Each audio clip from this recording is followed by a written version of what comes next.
शुरू करते हैं अल्लाह के नाम से जो बड़ा मेहरबान और निहायत रहम करने वाला है। आज हमारा थर्ड लेक्चर है सिनम का। ठीक है, ये आपको कोई भी कम्पिटेटिव एग्ज़ाम हो, चाहे पंजाब पब्लिक सर्विस कमीशन हो या फेडरल पब्लिक हो या फिर नेशनल टेस्टिंग सर्विस या सेशन कोर्ट या कोई भी एग्ज़ाम हो, वहाँ इंग्लिश का पोर्शन अब लाजमी जुज़ है और उसमें जो अहम अज्जा हैं वो synonym, antonyms, one word substitution और इडियम, इन सब पे डेली हम वीडियो लेक्चर जो अपने यूट्यूब चैनल पे सर नासिर नेम से जो यूट्यूब चैनल है या फिर फैज़ी पोर्टल FAIZIP पोर्टल पे हमारी वेबसाइट पे ये अवेलेबल है। ठीक है, आपने टेस्ट देना है तो आप मज़ीद टेस्ट के लिए अकेडमी रब्ता भी कर सकते हैं और प्रॉपर तैयारी भी आप कर सकते हैं पंजाब पब्लिक सर्विस कमीशन की या किसी भी कम्पिटेटिव एग्ज़ाम्स की। ठीक है, तो आपको डेली अच्छा हम ये लेक्चर देखते हैं। इसमें आपने सिनम्स को बड़ी मेरी कोशिश होगी कि एक एक वर्ड को ना मैं बड़ी ही मतलब उर्दू मीनिंग के साथ उनके जो प्रोनाउंसिएशन है कोशिश में करूँगा कि उसी तरह बेहतर प्रोनाउंसिएशन हो, ताकि आपको जो लेक्चर डिलीवर हो वो आपको चीज़ों के बारे में ऐसे आपको समझाया जाए कि आपको दोबारा वो चीज़ याद हो जाए और आपने 3-4 बार ये लेक्चर बार बार सुनना है। ठीक है, चैनल को भी सब्सक्राइब कर लें। चलें आज का लेक्चर स्टार्ट करते हैं विदाउट वेस्टिंग एंड टाइम। हमारा जो फर्स्ट वर्ड है वो है synonym of foster. Here the word is foster का मतलब होता है इनकरेज करना, डेवलपमेंट और ग्रोथ को, किसकी, किसी आइडिया की या फीलिंग की। ठीक है, दस्तगीरी करना मतलब क्या यहाँ पे क्या कह रहे हैं, डेवलपमेंट की बात कर रहे हैं और ग्रोथ की बात करते हैं किसी आइडिया या फीलिंग की। तो हम ठीक नीचे 4 वर्ड्स देखेंगे। इंक्रीज इजाफा करना, लेसन कम करना, रेज उठाना, उजागर करना। तो हमने ऊपर जो वर्ड पढ़ा था फोस्टर, उसमें हमने जो उसका मीनिंग पढ़ा था, हमने कहा था इनकरेज द डेवलपमेंट और ग्रोथ ऑफ एन आइडिया और फीलिंग।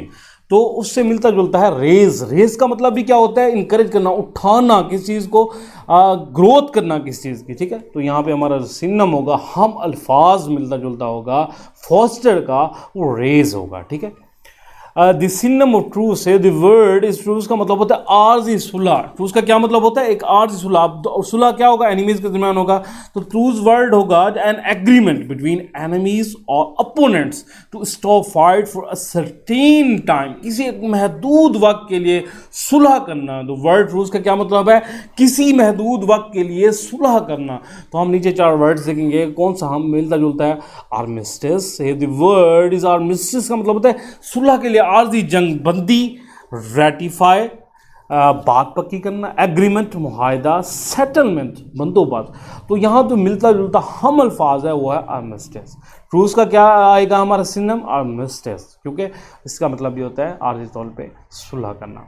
नेक्स्ट जो हमारा वर्ड है सिनम है वो है बोनोमी। द वर्ड सिनम ऑफ बोनोमी का मतलब होता है खुश इखलाकी, कुशादा दिली, दोस्ती। तो इसमें हम इसके 4 वर्ड्स देखेंगे, पढ़ेंगे और देखेंगे कौन सा वर्ड जो है हमारा हम अल्फाज मायने है, इसका सिनोनिम है। तो हमारा जो फर्स्ट वर्ड है वो है फ्रेंडलाइनेस, दोस्ती, करिकुलम, निसाब, meticulous. The word is meticulous का मतलब पेचीदा, इंसोलेंट, गुस्ताख। तो हमारा जो हमने ऊपर वर्ड पढ़ा था बोनोमी, उसका मतलब पढ़ा था खुश इखलाकी, कुशादा दिली, दोस्ताना। तो हमारा यहाँ मिलता जुलता जो वर्ड है वो है फ्रेंडलीनेस, दोस्ती। ठीक है, यहाँ पे जैसे आप पिक्चर में देख रहे हैं 3 दोस्त हैं, फ्रेंड्स हैं। तो बोनोमी का जो सिनम होगा वो है फ्रेंडलाइनेस। नेक्स्ट हमारा सिनम है the synonym of yob. The word is yob का मतलब होता है बदमाश, बद इखलाक। योब का क्या मतलब होता है, a rude, noisy and aggressive young person. ठीक है, एक ऐसा यंग पर्सन जो गुस्सेला है, अग्रेसिव है, जारहाना है। ठीक है, तो इसका हम नीचे देखते हैं अनॉयड, नाराज, इंटेलिजेंट, ज़हीन, हम्बल, आजिज एंड अग्रेसिव, जारहाना।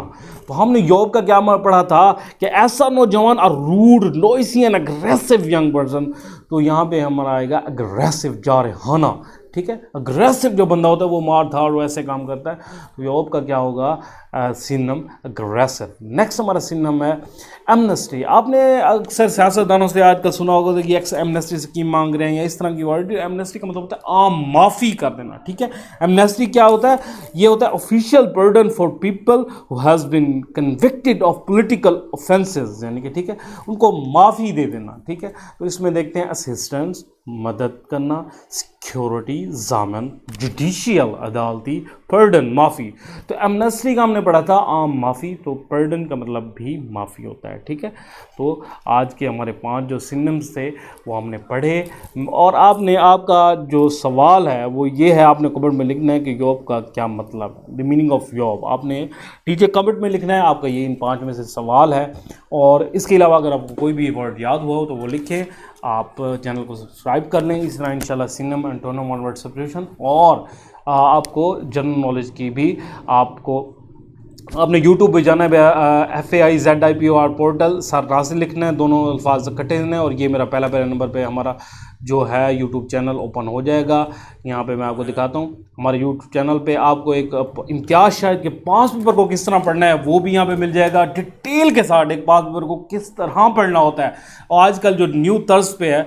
तो आपने ये देखना है, यहाँ पे इंपॉर्टेंट एमसीक्यूज़ भी हैं। उसके बाद आपको synonym antonyms one word substitution idiom इनके भी लेक्चर आपको मिल जाएंगे।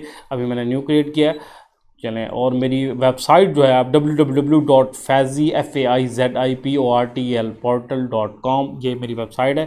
यहाँ पे आपको ये लेक्चर भी मिल जाएगा जो अभी हमने पढ़ा है। यहाँ पे सिनोनिम के पोर्शन में चल रहे हैं जो हमारे ये 3 लेक्चर हो रहे, 3 ही नोट्स आपको मिल जाएंगे और इनके ऑनलाइन टेस्ट भी, ये 3rd वाला है। आप प्रेस करेंगे तो ये जितना भी हमने पढ़ा है इसके आपके नोट्स यहाँ पे मिल जाएंगे। आपने यहाँ पे भी आके कमेंट करना है और इसको भी पढ़ना है। faiziportal.com पे आपने ज़रूर विज़िट करना है। चलें वास्सलाम, आज का लेक्चर ख़त्म हुआ। डेली इस तरह मिलते हैं।